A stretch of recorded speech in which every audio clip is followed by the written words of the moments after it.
बदलापूरमधील अनधिकृत नारायणा शाळेविरोधात शिक्षण विभागाने मोठी कारवाई केली। आवश्यक शासकीय मान्यता नसतानाही शाळा सुरू करून विद्यार्थ्यांचे प्रवेश घेतल्याप्रकरणी शाळेचे अध्यक्ष, सचिव आणि मुख्याध्यापकांविरोधात फौजदारी गुन्हा दाखल करण्यात आलाय। मात्र गुन्हा आणि दंडात्मक कारवाई होऊनही शाळा अजूनही सुरूच असल्याचा आरोप होत आहे। बदलापूरच्या शिरगाव येथील नारायणा शाळेविरोधात अंबरनाथचे गटशिक्षणाधिकारी विशाल पोतेकर यांच्या तक्रारीवरून बदलापूर पूर्व पोलीस ठाण्यात गुन्हा दाखल करण्यात आलाय। यापूर्वी शिक्षण विभागाने शाळेला अनधिकृत घोषित करून बंद करण्याचे आदेश दिले होते।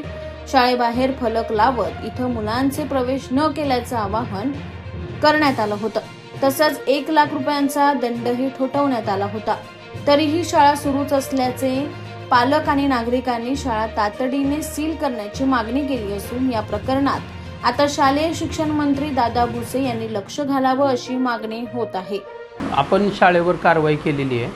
ते कारवाई जी कायद्यामध्ये जी मॅक्झिमम कारवाई केलेली आहे आणि जसे वरिष्ठांचे निर्देश आहे त्याच्यानुसार कारवाई केलेली आहे। शिक्षणाचा अधिकार 2009 या कायद्यामध्ये सेक्शन 18 मध्ये शाळेला दंडाची तरतूद दिलेली आहे की शाळा सुरू करण्यासाठी 1 लाख रुपये दंड आणि प्रत्येक दिवसासाठी चालू ठेवण्यासाठी प्रत्येक दिवसासाठी 10,000 रुपये दंड। तर त्या दंडाची नोटीस शाळेवर बजावण्यात आलेली आहे। आणि त्या व्यतिरिक्त माननीय शिक्षण आयुक्त यांनी शाळेवर फौजदारी गुन्हा करण्याचे आम्हाला आदेश आहेत।